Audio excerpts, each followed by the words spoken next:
Generation 8 is probably the most hated Pokemon generation of all time, for many valid reasons. The previous generation, Gen 7, was overall well received, with a vibrant and unique setting, loads of content, the popular Alolan regional forms, and the presence of two gimmick mechanics in the game, both Mega Evolution and Z moves. As a follow-up to Gen 7, Pokemon Sword and Shield didn't really feel like a step forward for the franchise. In a lot of people's eyes, it felt like a step back. The game's setting was more bland and unexciting. There were less mechanics. Infamously, a huge amount of content was cut from this game.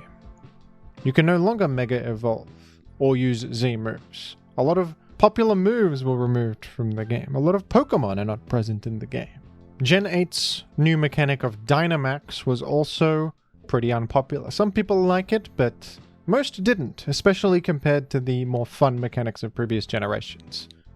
Your Pokemon becomes really large for 3 turns and has more HP and more powerful versions of their moves. On the casual side, these games were a disappointment in the eyes of many. And the same was true on the competitive side of things, especially the competitive singles community. Losing important moves like Hidden Power and Pursuit had a huge metagame impact on competitive. Dynamax was so powerful that it ended up being banned in competitive singles, clearly designed more around the official competitive doubles formats. A lot of early Gen 8 OU players will remember the absurdly broken Dracovish, who terrorized the metagame in a way that we just have never seen before, and so did Galarian Darmanitan. And compared to the explosive and fast-paced gameplay of Gen 7, after Dynamax was banned and these new powerful Pokemon were banned, the metagame that we were left with felt a little bit plain and boring in the eyes of many. The power level was much lower, leading to a more defensive, slower-paced competitive format. And I'll tell you something else that I tend to do at a very slow pace, learning a new language. But that all changed thanks to today's kind sponsor, Mondley. Mondley is one of the top 5 language learning apps in the world, and that's because of their unique features that set them apart. Mondley's approach to teaching is much more practical, with lessons that you can actually use and apply in everyday life. These lessons and audio materials on Mondley are recorded by actual fluent speakers, ensuring authenticity and correct accent formation. Not only is Mondley geared towards more practical and accurate teaching, it's really easy to use. Their hands-free mode makes it so convenient to learn a foreign language while multitasking, doing things like cooking, exercising, or chores around the house. Mondley is having an exclusive limited time back-to-school sale for the Jimothy community right now, providing a 65% discount for lifetime access to all languages. Access the sale through the link mondley.app/Jimothy. That's mondley.app/Jimothy for a 65% discount on lifetime access to all languages. The new item, Heavy Duty Boots, was a massive game changer. A new paradigm shift for competitive singles, granting complete immunity to hazards if you're holding it. This is a competitive game that is centered around hazards for years, so this changed everything. Defensive Pokemon could run boots and completely ignore 3 layers of spikes plus Stealth Rock plus Toxic Spikes, making some defensive strategies even better now. Offensive Pokemon could run this to very freely switch into the field and repeatedly pivot. Speaking of pivoting, Gen 8 also reworked the move Teleport. Instead of having no in-game effect, it would now switch you out with negative priority. And people quickly realized that this was incredibly powerful in competitive singles, allowing Pokemon like Blissey to actually have a bit of momentum and initiative. Blissey could use Teleport to always switch out at the end of the turn, allowing a completely safe entry point for a frail offensive Pokemon, taking all of the damage themselves and safely switching into whatever they want. Slowbro and Clefable could also use these options, leading to a metagame centering around ignoring hazards, taking damage on defensive Pokemon, pivoting safely, and a lot of people just couldn't get around this gameplay, especially following Gen 7, as I said, which had Z moves in it, the Tapus in it, incredibly powerful offensive Pokemon. Just generally explosive offense, like Ash Greninja and Magearna Shift Gear, and all this stuff that was nowhere to be seen now. Eventually the Tapus did return, as did the Ultra Beasts, but the Tapus were nerfed to have less damage output in terrain. So a lot of people just have this bad image of Gen 8 OU. It's like Gen 7 without all the fun stuff. It's stripped back. It's a bit boring by comparison. And for a very long time I thought exactly the same thing. In fact, not too long ago I did a ranking of every OU format, and because of this image I had in my head, my poor experience with the early Gen 8 OU metagame and this memory I had of all these bulky teleport users that never die, I ranked Gen 8 OU as my least favorite metagame of all time. In hindsight, I think that was a short-sighted thing to do. Despite the terrible bland image that Gen 8 OU has unfortunately garnered for itself, if you actually play this metagame, you will be surprised how fun it is. And I have to admit that I was completely wrong about Gen 8 OU, and I didn't really give it a chance. And I wouldn't necessarily blame myself here, because on the surface, for all the reasons I have just mentioned in this video, the metagame seems terrible. But I actually would argue that Gen 8 OU is the best modern Pokemon metagame. It is more fun than both Gen 7 and Gen 9.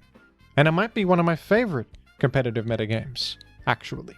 And let me explain why that is.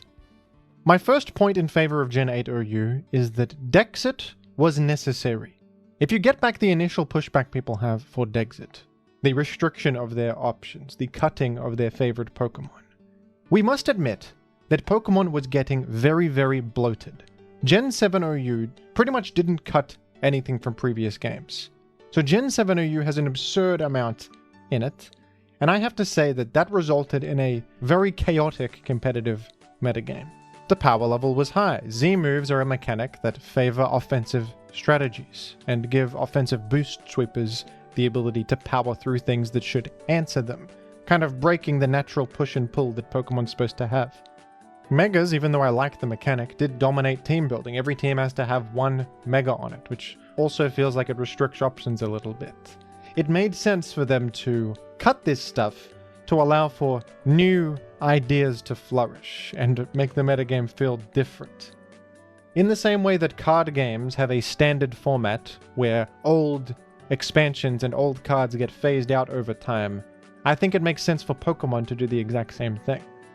And even though I think it's unfortunate that moves like Hidden Power and Pursuit were cut, moves that I think were overall good for the competitive metagame, overall I think that this cutting had to happen. I'm not exactly pro everything that got cut or everything that was included, but I think people should be careful what they wish for. If Gen 8 really did have every single thing in the entire world in it, we might be regretting asking for that. It would be insane. It would be very chaotic, and the power creep would be even worse because they would have to keep one-upping their previous powerful ideas. And even though it was an unpopular thing to do, it was a necessary thing to do, in my opinion, for the future of the games. They had to rip off the band-aid here. Here's another point in Gen 8 OU's favor. It doesn't center around a generational gimmick. A lot of people think this is a bad thing. I actually think this is a great thing. I kind of hate the generational gimmicks. I liked Megas, because I think Megas are a natural extension of Pokemon design. They're individually designed upgrades that create interesting and dynamic gameplay. But I'm not as fond of these new generational gimmicks they're making that are one size fits all. You know, anything in the game can use a Z move. As a 10-year-old child, I think that's fun. You know, 10-year-olds don't understand the concept of less is more, but I don't know, I think that everything in the game being able to use the big gimmick is kind of ridiculous. And in Gen 9, we've seen that even more so with Terra. Everything in the game can Terra at any time. How much balance issues have stemmed from the Terra mechanic in Gen 9 OU? That there's fun parts of the Terra mechanic, but it's just annoying when the whole game centers around this mechanic that they're forcing to be everything. I happen to prefer it when the identity of a generation is not centered around a forced mechanic, but around the new Pokemon and the new abilities and other new stuff they design. When you think of Gen 5, you probably think not of some generational gimmick, but of powerful Pokemon like Ferrothorn and the permanent weather abilities, the hidden abilities that they gave to Pokemon, which changed things. When you think of Gen 2, you obviously think of Snorlax and interesting Pokemon like Nidoking and Golem that aren't good in any other generation. A Pokemon generation's identity should evolve on its own, I think. Dynamax was a terrible mechanic, but it was so terrible and so unbalanced that it ended up being banned completely, which was a blessing in disguise. We could now have a Pokemon format without one of these damn gimmicks. And the result is, bringing Pokemon back to basics a little bit. It's more about the actual Pokemon. And I think Gen 8 introduced some pretty great new competitive faces. I think the most notable of all is Dragapult, the face of Gen 8 competitive. I think Dragapult is a pretty good Pokemon design.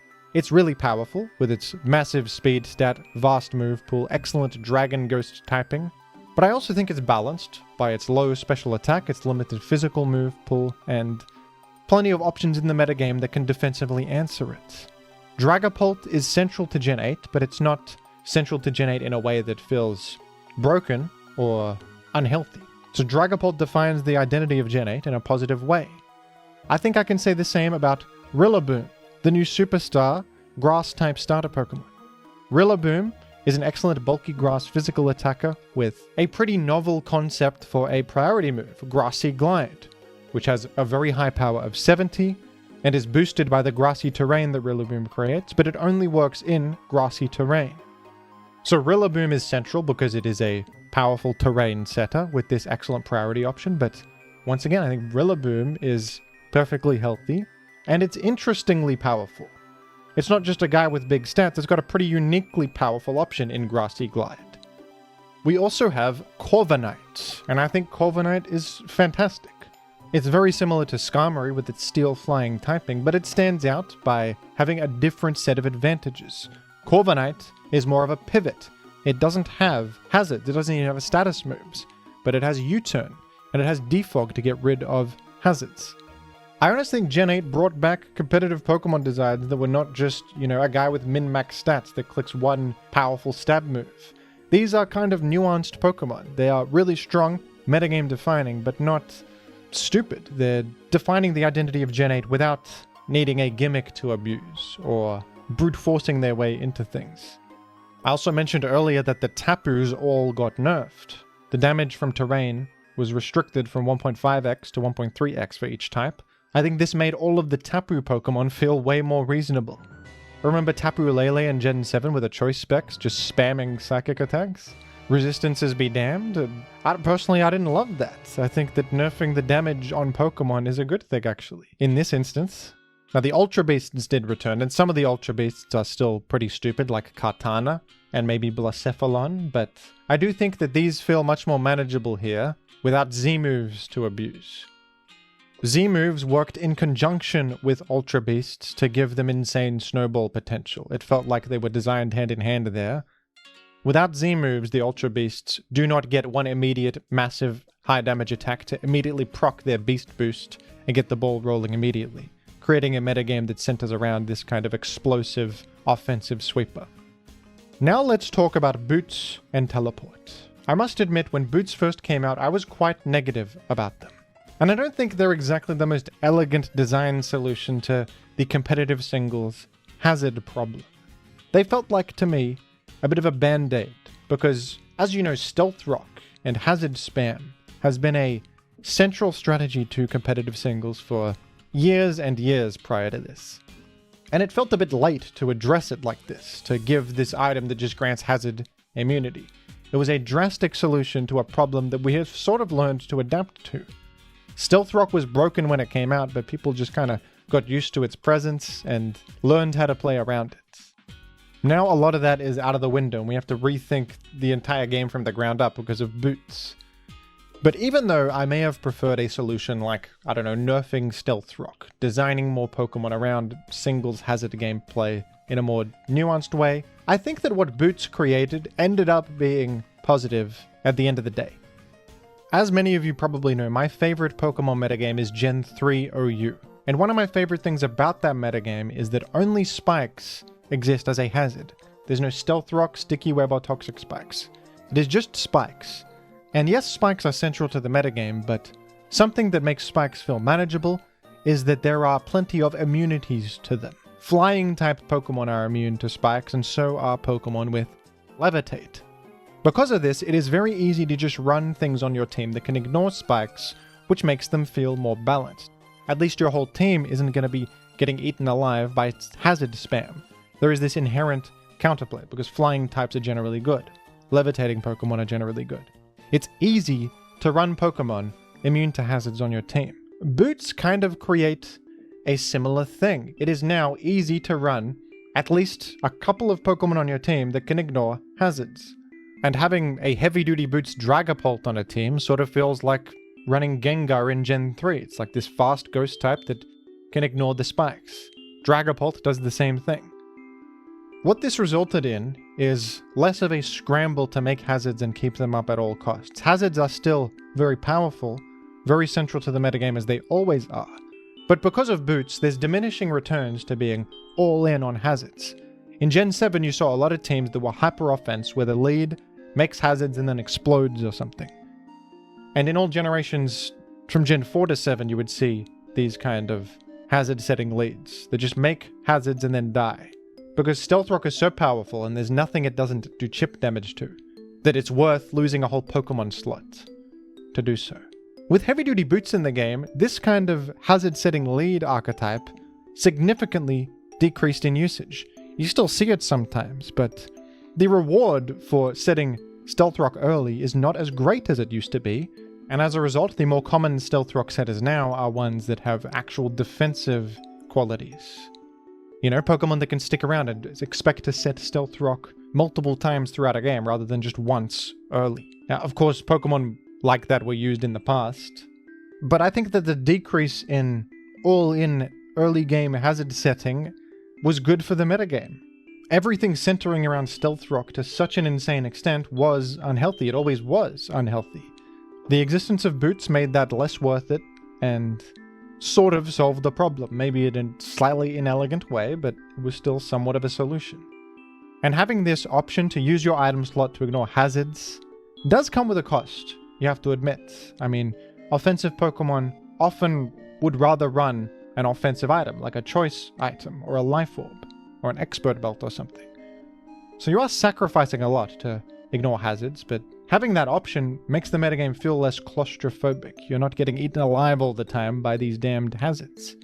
You might be able to run a couple Pokemon that can act as a backup plan in the event that your enemy gets full hazards up.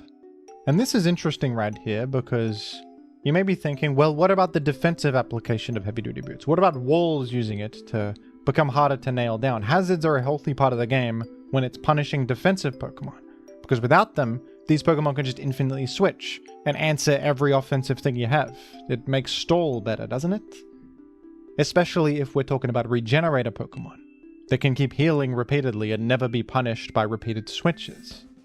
And what about the abuse of Teleport on these Pokemon? Teleport, the new option that is pretty widely distributed to fantastic defensive Pokemon, allowing them to get more reward out of their defensive switches that are now safer.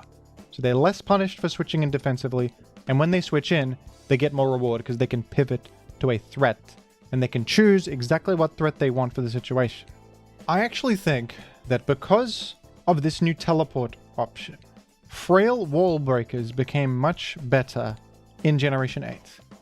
Pokemon like Weavile and Crawdaunt that struggle to switch in themselves but love having the support of a pivot to help them enter safely. These sorts of Pokemon rose in popularity because they became more worth using, they became safer to use. And because these Pokemon are now present in the metagame more, they are the best Pokemon at actually punishing the very defensive walls that are supporting them.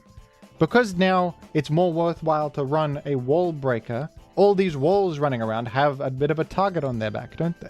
So it's almost as if this scenario fixed itself. Because these defensive Pokemon have more initiative, they have created this scenario where offensive Pokemon are better in the metagame, which are the solution to the stall teams. And a lot of these teleporters are actually prone to getting broken down pretty easily by these kinds of Pokemon. It's like Slowbro.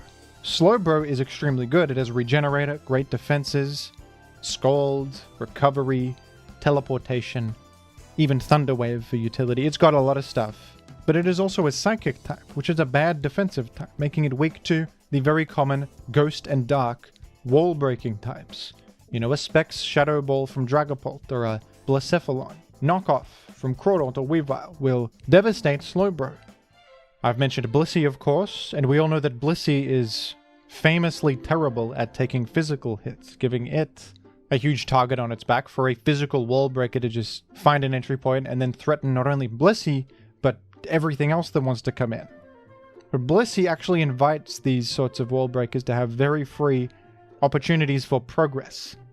If you want to run a sturdier defensive Pokemon that's better at taking hits, you might run Toxapex, who of course I hate, but actually in Gen 8, Toxapex feels pretty manageable. Because Toxapex is really passive compared to all these other teleporting defensive Pokemon. So if you're running Toxapex, you're sacrificing initiative for tank power, which isn't the best trade-off right here. Toxapex is really prone to getting eaten alive by wall breakers. So we have an interesting metagame that is developed here that is all about positioning, kind of. You're trying to get your threats in situations where they can make as much progress as possible. It is a bit of a game of inches, and while it is very different to a lot of other competitive Pokemon metagames and a big shift in how things are done, especially compared to Gen 7, I personally prefer this kind of gameplay over how Gen 7 and Gen 9 feels. Gen 7 and 9 are both metagames that have a very high power level and hinge on their central mechanics and gimmicks.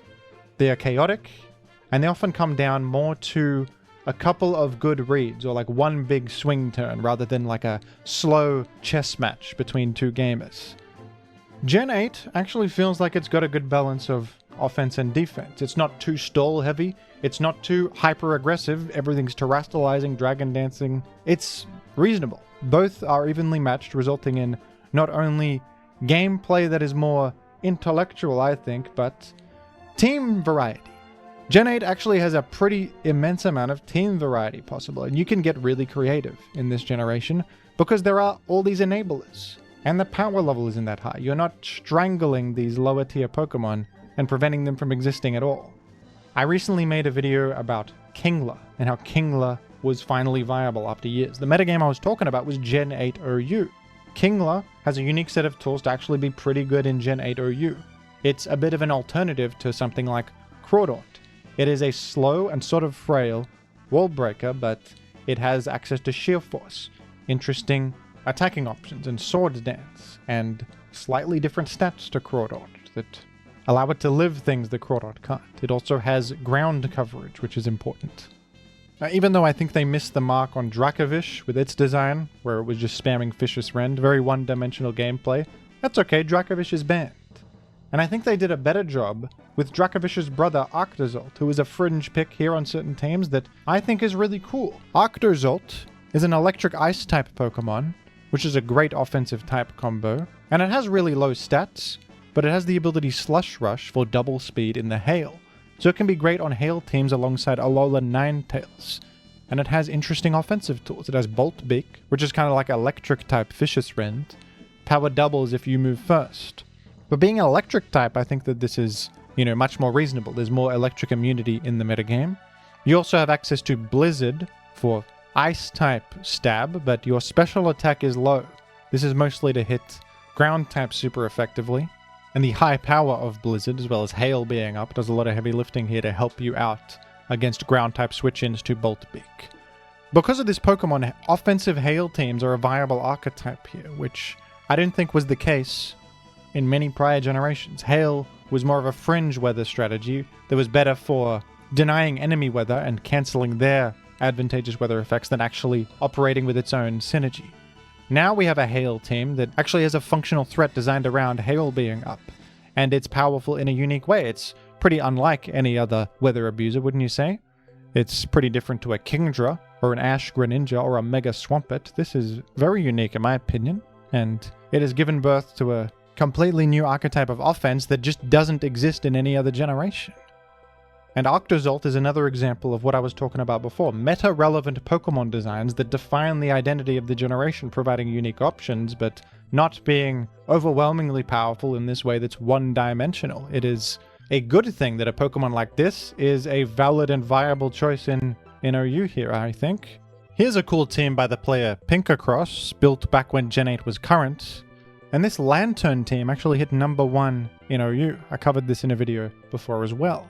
Lantern succeeding and being a viable choice here, I think, is a testament to this metagame enabling interesting solutions to problems. Lantern was used here as a electric type switch-in to enemies such as Tapu Koko and Zapdos, while also providing the team with cleric support in Heal Bell, pivoting in Volt Switch, and a bit of paralysis support in Thunder Wave. And this is a pretty damn interesting bulky offense, using Tapu Bulu instead of the more common Rillaboom as a Swords Dance sweeper. Lantern really supports the team with pivoting and electric type support, as well as Heal Bell support to maybe allow Kartana or Tapu Bulu to take a Scald here or there, since Lantern's in the back to help them out. And this team is awesome, and I don't think you could see a team like this in any gen but Gen 8 OU. Now, I don't think Gen 8 OU is completely perfect or anything. I do think that sometimes the regenerated teleport stuff is a little bit annoying. You can have some matchups that feel stalematey, especially when you're both running the same teleport Pokemon and it comes down to a negative priority speed tie, where you want to be slower than the enemy. Those can be annoying. There's also an ever-presence of knock-off, since there is less item immunity running around. Back in Gen 7, you had Mega Stones and Z Stones, which couldn't be knocked off, which felt like they balanced the power of knockoff a bit. Knockoff does feel pretty damn powerful in Gen 8, and it is pretty central to the strategy of breaking and getting rid of enemy boots so that you can actually make progress. Suppose I have some criticism of that, but overall, my experience playing Gen 8 OU has been pretty positive for a modern metagame. It's refreshing to play a modern metagame where it feels like you can be a bit more strategic. It's a slower paced metagame. There's more variety in strategies.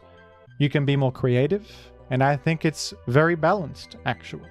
A lot of people have immediate pushback on Gen 8, thinking why not just play Gen 7? And Gen 7 is still a pretty popular ladder, because it has all this stuff. It has Megas and Z moves and the entire Pokédex up to that point and all that. Gen 8 cut all that, so why would you play it? But sometimes less is more, I think. Cutting that stuff, reducing the power level, and allowing all the new, fresh Pokemon that Gen 8 introduced to actually rise to the surface a bit with less competition. All this stuff gave Gen 8 more identity than people give it credit for. You actually will find cool, unique strategies that rose not out of brute force, but out of genuine metagame development and discovery. Like a Kingler offense team, for goodness sake. So I do think Gen 8 is an overhated metagame, and I wouldn't blame you for hating it. I myself ranked it very low on my OU ranking based on my surface level views on it, but it is a great metagame, all things considered. I don't know, maybe many of you do prefer a faster paced format like Gen 7, and none of this sounds that appealing to you. But for me, Gen 8 does have an appeal, and I'd plan to revisit it more in the future and see what more it has in store for me. Perhaps I can build some fun teams no one has ever conceived of before. Do you agree or disagree with my analysis here, folks? Let me know down below in the comments, and thank you for watching. Thank you again to Mondley for sponsoring this video. Check out mondley.app/Jimothy for 65% off lifetime access.